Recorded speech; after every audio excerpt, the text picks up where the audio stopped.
किताब पढ़ रही थी मैं आजकल, मुगल आजम बाय राजकुमार केसवानी। बड़ी खूबसूरत किताब है। मुगल आजम जिसको बनने में करीब 16-17 साल लग गए थे, उसके पूरा जो प्रोसेस है, जो उसकी पूरी कहानी है बनने की, वो इसमें दर्ज है। और इसमें M.F. हुसैन साहब ने बड़े खूबसूरत इलस्ट्रेशंस, जो भी बात हो रही है उससे जुड़े हुए क्या तस्वीर है, ये देखिए क्या तस्वीर है। और M.F. हुसैन की बड़े अच्छे इलस्ट्रेशंस हर चैप्टर से मिलते हुए इसमें हैं।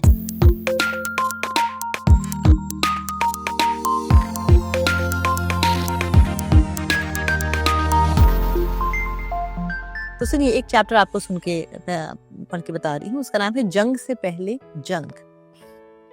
और उसके डायलॉग्स इतने खूबसूरत हैं, इसके कुछ सीन्स मुझे इतने प्यारे लगते हैं।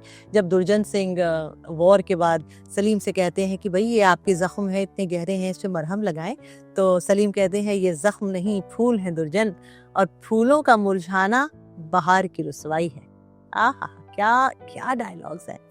और जब अकबर अनारकली के सर पे ताज रख रहे थे और उन्हें पता था कि उसके बाद इनको चुनवा दिया जाएगा, तो अनारकली अकबर से कहती हैं कि शहंशाह की बेहिसाब बख्शीशों के बदले ये कनीज मोहम्मद जलालुद्दीन अकबर को अपना खून माफ करती है। आहा, ब्यूटीफुल सीन दैट वाज। और वो उनके हाथों का कांपना पृथ्वीराज कपूर ने जिस तरह से निभाया है, बहुत खूबसूरत था। खैर, ये एक चैप्टर है, मैं इसको पढ़ के बता रही हूँ कि जो वॉर के सीन्स थे कितने डिफिकल्ट थे उस जमाने में दर्शाने। मतलब आज टेक्नोलॉजी के जमाने में इतनी मुश्किल होती है, and we are talking about the 1960s। Film के जो फाइनेंसर थे वो थे एक बड़े मशहूर बिल्डर जिनका नाम है शाहपुर जी पालोन जी। तो वो शाहपुर जी जो थे, इस फिल्म के फाइनेंस किया था उन्होंने, और उसके डायरेक्टर थे के आसिफ। मुगल आजम में अकबर और सलीम की फौजों के बीच जंग के सीन पिक्चराइज होने थे। उसको लेकर भी शाहपुर जी और आसिफ के बीच एक छोटी सी जंग हुई। आसिफ ने इस शूट के लिए शाहपुर जी को, सिर्फ वॉर के शूट के लिए शाहपुर जी को 3.5 लाख का बजट दिया। शाहपुर जी दूसरे दिन अपने बेटे पालोन जी के साथ बजट की कॉपी लेकर नौशाद के घर पहुंचे। बोले, नौशाद साहब अपने दोस्त को समझाओ, मुझे बर्बाद कर देगा।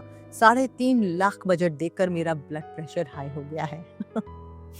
अपने पिता को क्रोध में उबलता देखकर पालोन जी को भी गुस्सा आ गया। उसने अपने पिता से कहा, बाबा अपनी तबीयत क्यों खराब करते हो, पिक्चर जला दो, हमें तुम्हारी जरूरत है, किसी फिल्म की नहीं।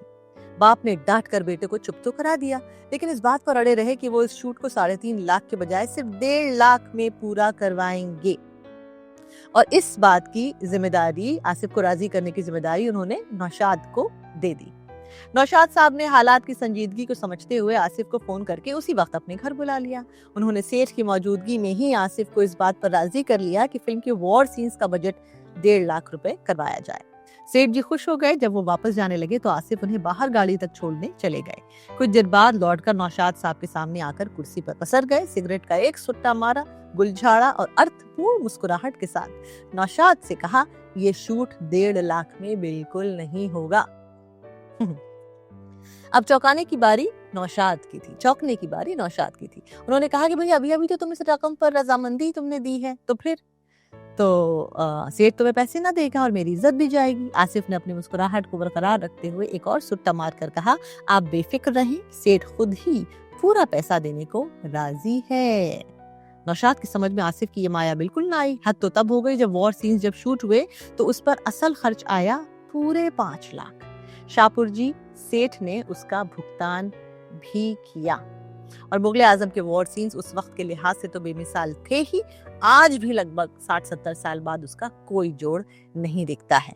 और एक इंटरव्यू जब लिया गया तो उसमें कैमरामैन जो थे RD माथुर, उन्होंने एक इंटरव्यू में ये बताया कि मुगल आजम के वॉर सीन्स में we had a lot of limitations. Government of India की आर्मी आती थी और अपने हिसाब से आती थी, जाहिर है वो तो उनको जब टाइम मिलता था। तो जयपुर में वॉर सीन्स के लिए कोई 6 महीने हम लोग वहां जाकर रहे हैं। इतनी गर्मी में फरवरी, मार्च से जून, जुलाई तक हमने वहां शूट किया।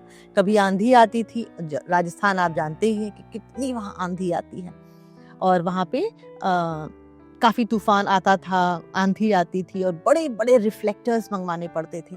8 कैमरे उस बैटल सीन के लिए लगाए गए थे उस जमाने में, और उनको अलग अलग जगह से मंगाकर अलग अलग डिफरेंट एंगल्स पे सेट किया जाता था। हम फौज से डायरेक्ट बात नहीं कर सकते थे, जो उनके रिप्रेजेंटेटिव्स आते थे उन्हीं से बात कर सकते थे। आउटडोर में जब ये जाते थे तो धूप में काम करके हमारी स्किन जल जाती थी, काले हो जाते थे, इतनी गर्मी थी।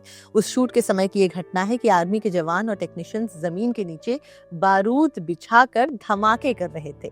आसिफ साहब कहाँ पीछे रहने वाले थे, तो एक सीन में हाथी की पीठ पर पृथ्वीराज जी का डुप्लीकेट बैठा हुआ था। हाथी को एक लाल झंडी के ऊपर से गुजरना था, जिसके बाद धमाका होना था। जैसे ही हाथी लाल झंडी के ऊपर आया, आसिफ साहब ने अपने हाथों से धमाका करने वाला पंप दबा दिया।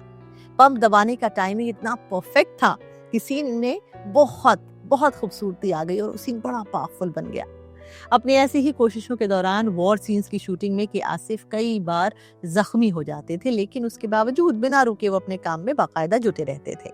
इसी लगन और ऐसे समर्पण भावना का ही नतीजा है कि आज भी मुगल आजम के वॉर सीन्स को विकसित टेक्नोलॉजी के मुकाबले में भी ज्यादा असरदार माना जाता है। ये बात तो सही है। और कव्वाली कितनी खूबसूरत थी, तेरी महफिल में किस्मत आजमा कर हम भी देखेंगे, तेरे कदमों में सर अपना झुकाकर हम भी देखेंगे। YouTube पर है मुगल आजम, आज देख जाइए। और राजकुमार केसवानी जी, व्हाट अ बुक, ब्यूटीफुल।